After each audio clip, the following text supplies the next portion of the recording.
E allora salutiamo anche Sandra Miotto, consigliera regionale di parità del Veneto, grazie di averci raggiunto. Grazie a voi. Abbiamo completato il parterre, prima di cominciare vediamo il nostro servizio di copertina.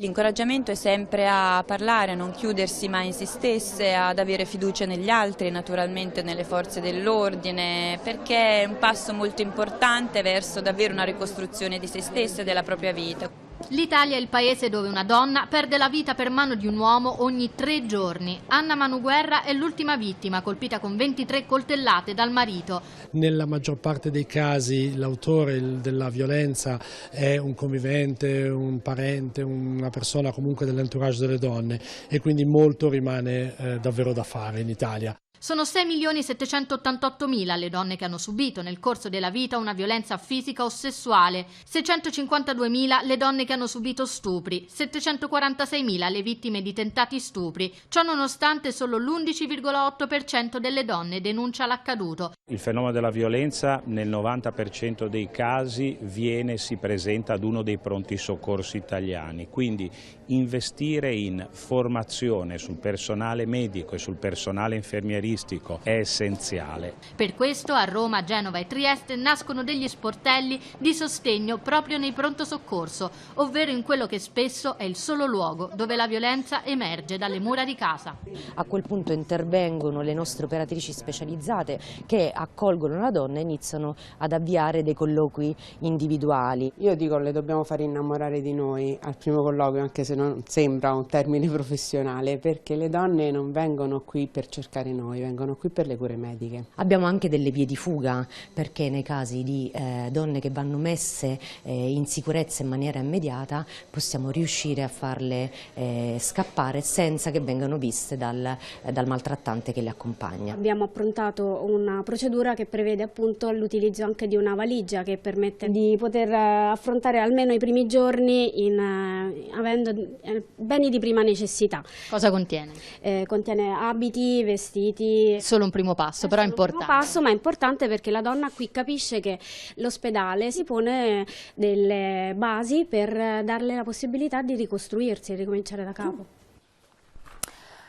Allora, situazioni inquietanti. Io vorrei cominciare con lei, Presidente, perché ha preso da poco questo ruolo, però comunque il lavoro è da fare tanto. Caspita. In molti casi le donne non si muovono, quei numeri quelle percentuali erano vere, reali, abbiamo dei dati, non denunciano per una serie di motivazioni nell'ordine, scarsa fiducia nelle istituzioni, un 27,3%, senso di vergogna 20%, paura di eventuali ripercussioni 32,7%.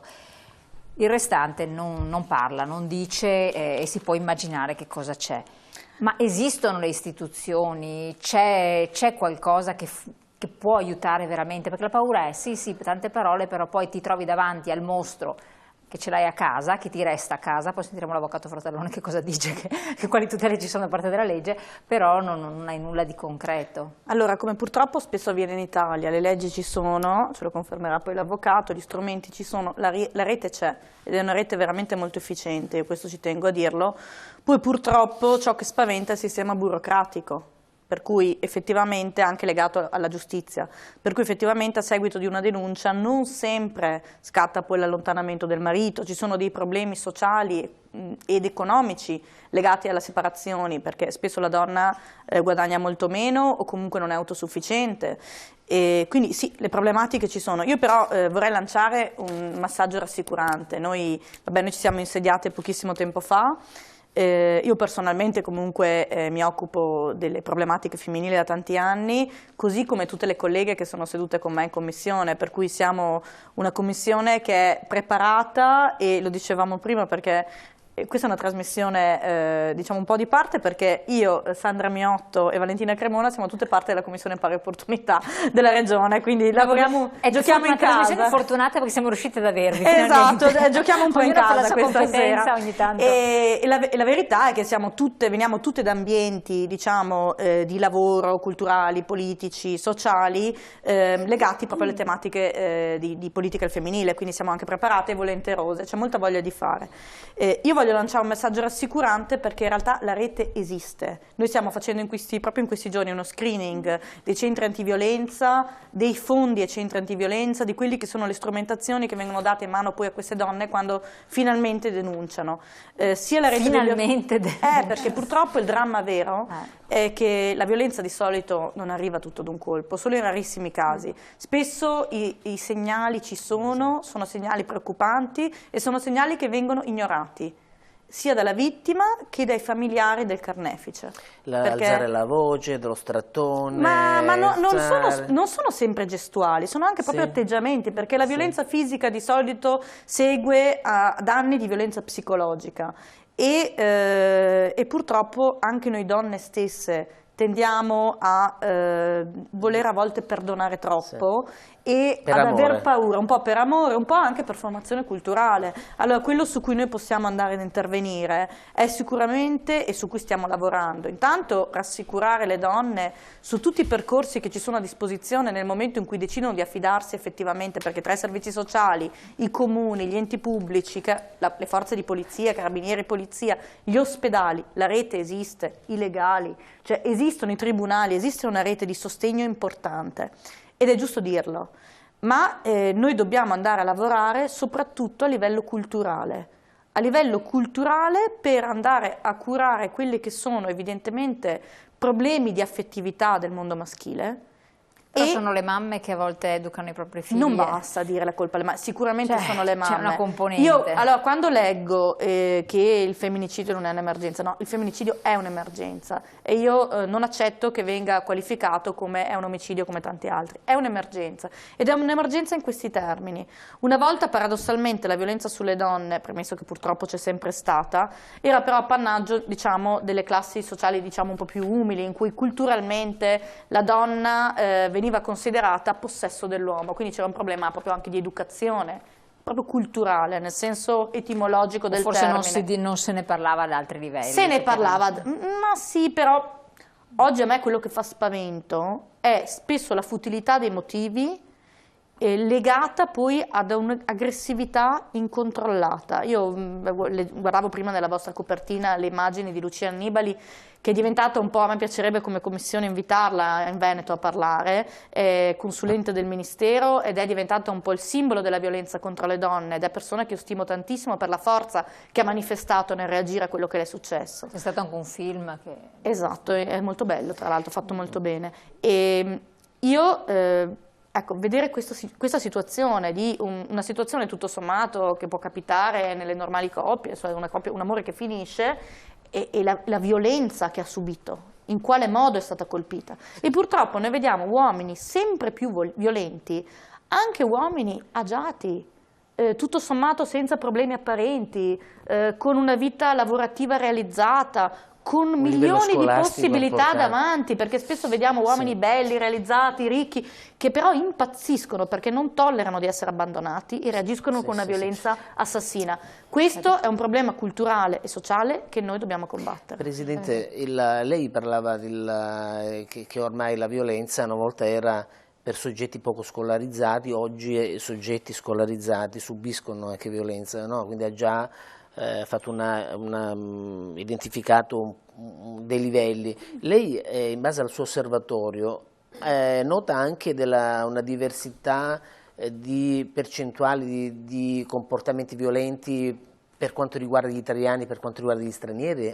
Ma allora, questo per chiarezza, i dati li stiamo raccogliendo, quindi ovviamente non sono in grado di dare dei dati realistici. Capisco. Però ecco, vorrei che fosse chiaro che non è un fenomeno che riguarda esclusivamente gli stranieri, anzi è un fenomeno che tocca, è trasversale. No, chiedevo, io ho chiesto se c'era, avete fatto le statistiche. È un fenomeno trasversale. Dopo cosa succede? Che spesso nelle reti, diciamo, dei centri antiviolenza capitano più donne straniere perché non hanno la rete parentale.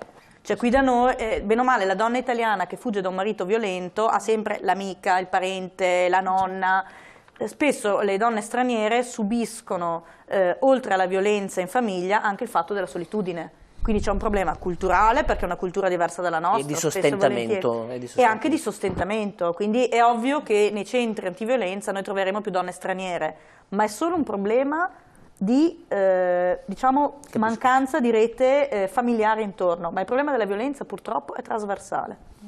Avvocato Fartallone, si è parlato di un fattore culturale che comunque nonostante siamo nel 2017 continua ad esisterci, invece che retrocedere, che migliorare, ormai ci troviamo che adulti che compiono questi gesti e sono quelli che fino a poco tempo fa erano dei ragazzi, insomma è mai possibile, con un'educazione completamente diversa, quindi non il sessantenne, settantenne che uno dice vabbè viene da un retaggio culturale di un certo tipo, no, anche trentenni. Sì, stavo pensando a un paio di fenomeni per rispondere a questa domanda. Il primo è l'uso dei social network. Esistono dei gruppi chiusi. I gruppi chiusi, è vero, c'erano dei gruppi chiusi la Boldrini sarà ha fatto anche delle fare delle indagini sì.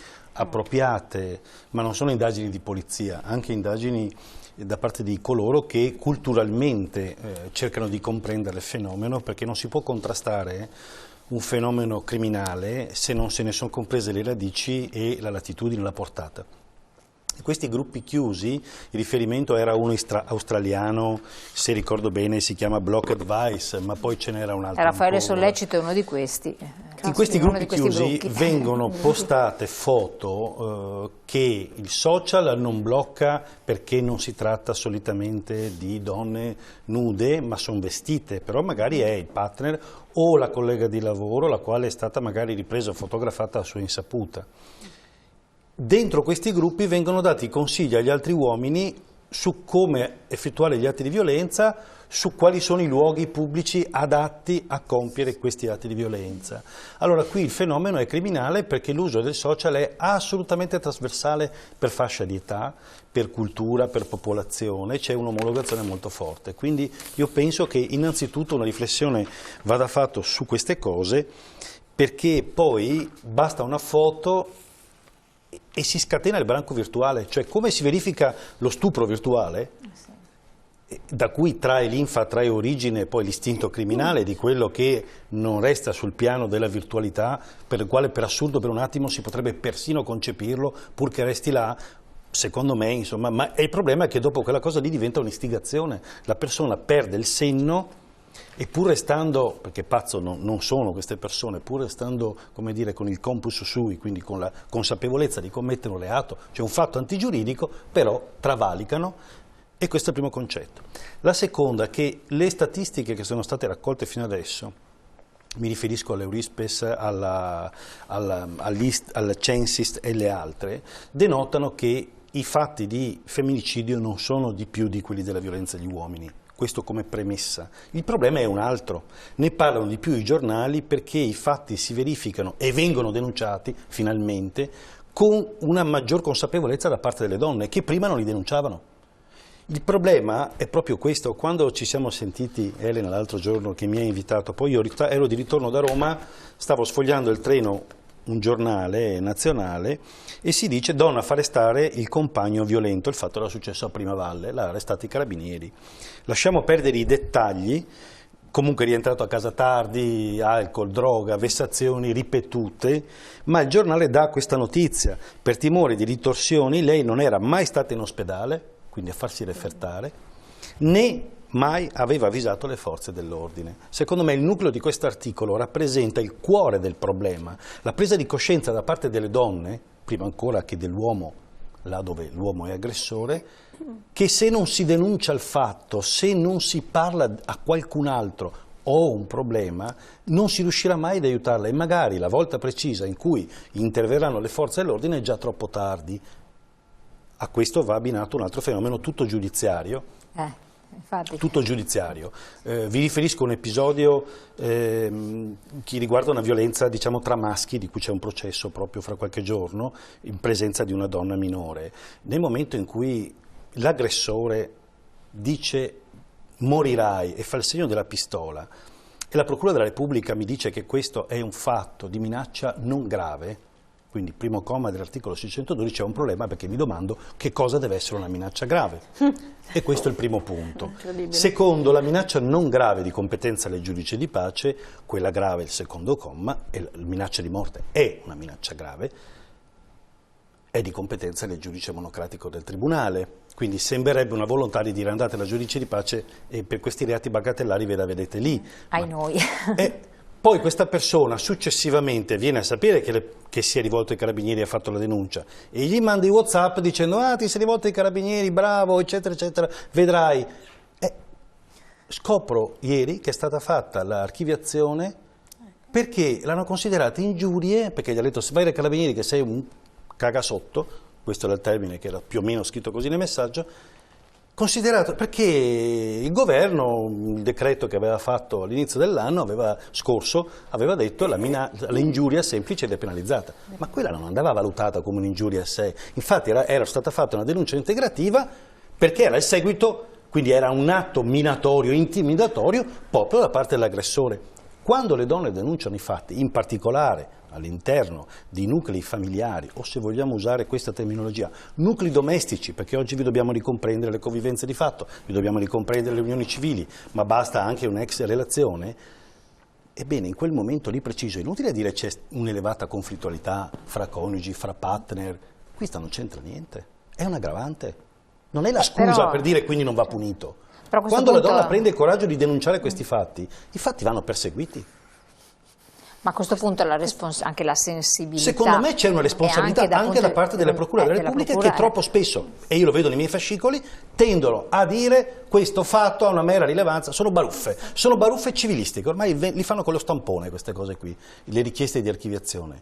E spessissimo le persone non hanno fatto richiesta di essere avvisate in caso di archiviazioni. Care signore, fate sempre una richiesta, chiedo di essere avvisata in caso di archiviazione, che è un primo passaggio, in fondo alla querela. Ma sono seguite sempre da un avvocato? No, non sempre, qualche volta sì, qualche volta no, qualche volta magari le segue un collega civilista che non sa questi magari piccoli trucchi, ecco, però, anche la richiesta di proroga, di essere avvisata in caso di proroga delle indagini, è una mezza frase da mettere sulla querela che è importante. La richiesta chiedo che non si proceda con il decreto penale di condanna perché altrimenti gli fanno una sentenza che si chiama decreto penale di condanna, gli fanno lo sconto fino alla metà e tu non puoi chiedere niente e lui si trova la pena scontata e loro smaltiscono il processo a livello di tribunale e magistratura perché quello conta come un processo di quelli che sono durati magari anni. Avvocato, quindi ci sono dei meccanismi, scusa solo, sui quali bisogna lavorare anche dal punto di vista culturale per indurre le persone che ritengono di essere vittime di questi fatti prima di tutto a fare una richiesta di ammonimento in prefettura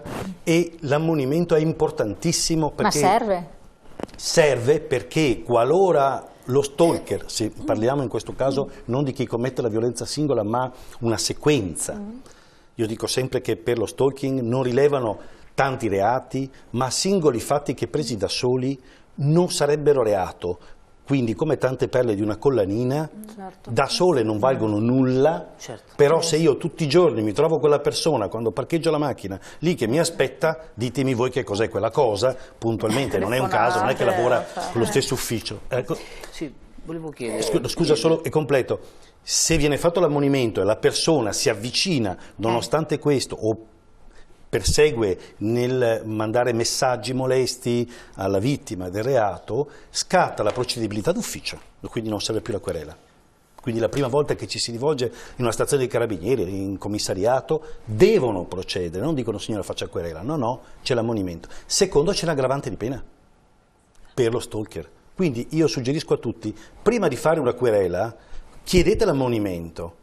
Questo vi crea un alone di tutela e poi se succede qualcosa almeno dice io quella fatto, l'ho già denunciato, sotto forma di richiesta di ammonimento in questura. Scusate se ho usato magari un po' lungo ma ritenevo che fosse una cosa non c'è rischio di irritare, scusa, non c'è rischio di irritare il loro svolgono, allora, perché a me la paura delle donne è che spesso all'atto, diciamo, quando una va a denunciare o appunto fa lo stalker peggiora, voglio dire, il suo comportamento diventa anche più pericoloso. Le autorità di polizia, dopo che la richiesta fatta facciamo un esempio in una stazione dei carabinieri, trasmettono gli atti nella prefettura che è competente, viene svolta in modo molto sommario un'indagine sulla base del materiale, ad esempio vengono allegati in questa sorta di denuncia, perché di fatto è tale, insomma, i messaggini ricevuti oppure delle foto, eccetera, quindi svolgono un'istruzione sommaria, lo convocano lo stalker, se ritengono che ci siano gli estremi per avvisarlo, gli fanno un bel predicozzo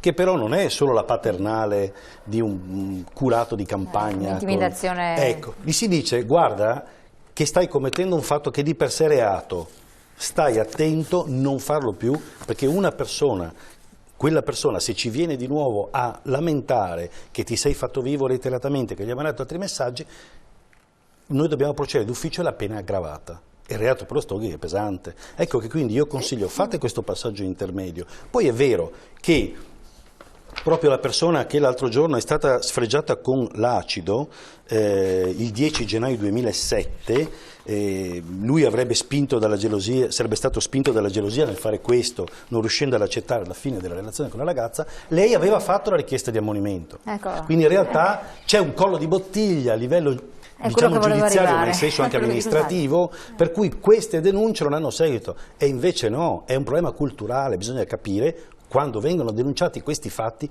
dovete procedere, devono avere la priorità. Questo è importante. Allora, un attimo. Scusate, solo, ecco, Luigi, perché volevo rispondere. Devo dare in pubblicità perché mi stai compiendo, poi facciamo le domande e proseguiamo. Allora, pochi secondi di pubblicità, poi ritorniamo anche insieme.